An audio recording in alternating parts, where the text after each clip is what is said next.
it's Monday and I'm back. Marion Chua Anikoff, thank you for choosing me to be your date today.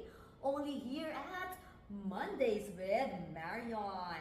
Tanong mga kaibigan, naranasan nyo na ba kung paano maging malungkot at ang inyong anak o di kaya ang inyong mga anak ang inyong naging sandalan?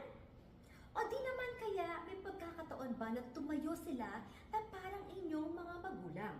Kung saan sila ang nagpapaalala kung paano maging malakas, maging matapang, at maging mas mabuting tao? Oh well, that happened to me a lot of times during those months when I was really down and depressed. It was my daughter Bella who gave me hope, strength, and inspiration. Kung kaya naman, bumawi ako para maging masaya siya. We had a mother-daughter trip wherein we found